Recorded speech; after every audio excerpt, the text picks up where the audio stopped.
Okay, hey guys. So we're going to talk about UVs. So UVs, what are UVs? What are they? Right? UVs are a way for Maya, 3D Studio Max, and other applications to essentially understand how to take an image and map it onto a piece of 3D geometry. Okay, so if you can imagine, you have a two-dimensional image with an X and Y plane, but we're working in 3 dimensions. Okay, so UVs are a way for Maya to find coordinates or points on a 3D mesh that it can use to map or wrap an image around a 3D piece of geometry. Okay, um, so I have a cube here, all right, and I'm just going to right click on the cube and I'm going to assign a favorite material. I'll just say Lambert for now. Okay, so I have this Lambert 2 node here that's been placed. Okay, so now I'm in the attribute editor. So I'm going to rename this cube underscore mat 1. Okay, and in the color channel, I'm just going to click this checker box here. Okay, and I'm just going to put a checker two-dimensional texture. Okay, so this is just a checker image. Okay, into the color channel. All right. So if I go back into, if I click my cube and I go back into the cube material, you can see the material now is, my material sample is now this checkered sphere. Okay, so in the color channel I put that checker image, and so that's why it's showing up here. So in order to view my textures, we all know I need to hit the 6 key, so I'll hit the 6 key, and there we go. We can see this texture on the cube. Alright, so now what I'm going to do is I'm going to open up the UV editor. So to access the UV editor, I'm going to hold the spacebar and I'll go down to UV, just over here under Hotbox Controls, UV, and I'll click and hold that. And I want to go right up to the top where it says UV editor, and I'll let go. Alright. So remember how I said, whoa, no, don't do that. Let's go back a step here. This is awkward. I've done something in my screen. I'm gonna pull that. Oh, there we go. There we go. I just had to pull it off. I'm just gonna click my cube. So you remember how I said that UVs are a way for Maya or any application, any software, to take a 3D image, okay, and wrap a two-dimensional image around it. Okay, so it's basically UVs are coordinates that the software uses, okay, to be able to take a 2D image and wrap it onto a 3D image. So I have this cube here, and what we have here is our UV editor, okay. So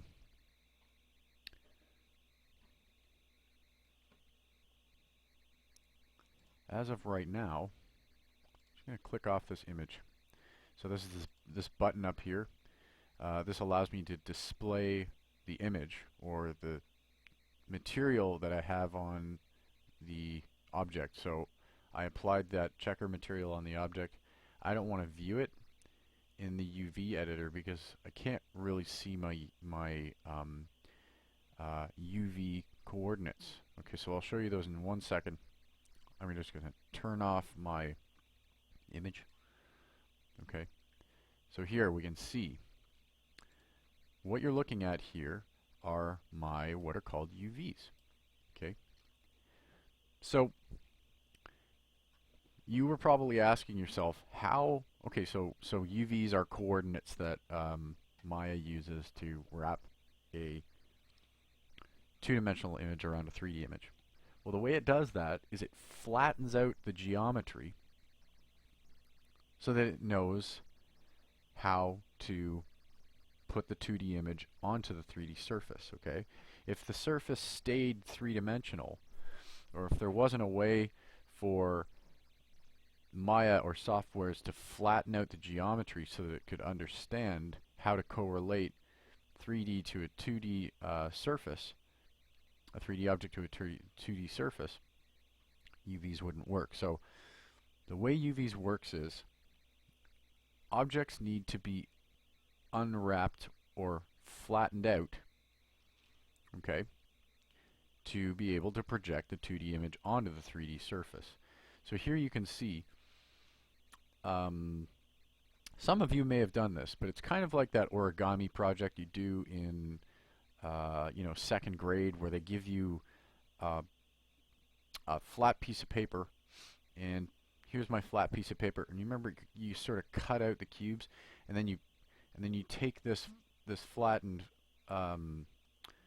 cutout and you fold it up and you glue the pieces together, and it actually becomes a cube. I don't know if you guys have ever done that, like in preschool or you know, grade 3 or grade. I think it's like kindergarten. You do that. I did it. So it's this little, you know, introductory origami kind of thing. I think it's origami. Anyway, so each one of these. So if I go into my UV editor and I right click, you can see I've got my edges, my faces, my vertex, but on the right I have what's called UV.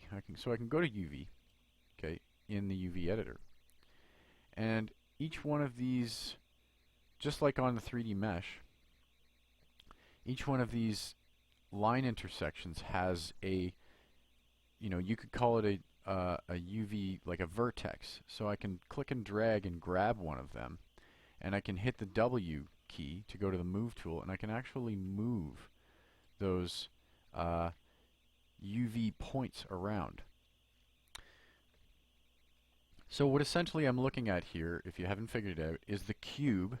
This cube here has been flattened out for us so that Maya understands how to put the two-dimensional image in the background, meaning this checker image, onto the 3D surface. So they you know, it's a way of the surface being flattened out so that they can map it onto the cube. So each one of these points actually correlates to a point on the mesh. So if I click this UV point in the 3D viewport, you can come over here and see that that's this point here. Okay.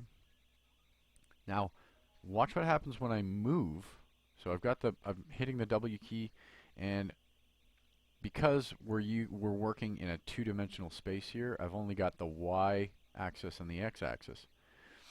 If I move this point, I can click in the middle and move it on both axes. If I left click and move it, watch what happens in the 3D viewport. Watch what happens here. Okay. It's stretching the image. And the reason that that's happening is if I click this and this, okay, so it's still a little bit, it's kind of hard to see, but if I move that point, you can see when I move this point over here that, you know, that checker pattern is not lining up properly anymore. Okay, so if I want my UVs not to be stretched, and I want the checker pattern to show up nice and even, I need to make sure that these are nice and straight, these lines are nice and straight, because essentially, remember that the box has been flattened out. So Maya's using that as a representation of how to get that image to look perfect and not and unstretched on the box. Okay. So hopefully this makes sense. But the thing to take away from this is that each one of these points, so this point here, they correlate to a point on the 3D mesh. Okay. Each point. So this point here is this point here, and if I move any one of these around, it stretches the image. Okay. So hopefully that's making sense. So those are UVs. Okay. Now this is a very simple object. This is just a box that's been flattened.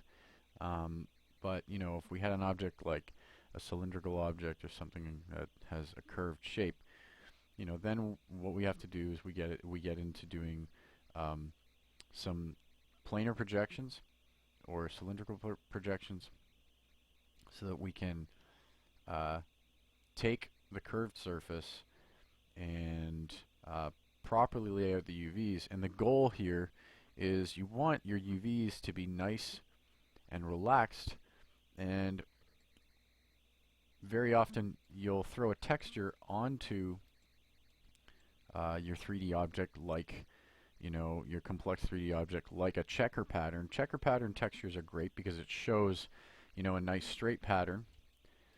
And what you'll do is you'll adjust your UVs in the UV editor so that the checker pattern on your object is nice. All the checkers are nice and square. If you have UVs that are stretched, you start to get kind of this effect. Okay, so if you can imagine, if you have like a wood texture and you have stretched UVs like this, obviously that wood is going to look warped. Okay, so we don't want that. We want nice and straight UVs. We want UVs that are relaxed and unfolded properly, so that it's projecting the image properly onto the 3D object. Okay. So that's what we're going to do with our tankard. So we'll go back and we'll start working on our tankard. We'll do some planar projections, and we're going to talk about sewing some UVs, and we're going to talk about arranging UV shells so that the image is properly weighted. Okay. So in the next video, we're going to do that. Okay. So I'll see you then.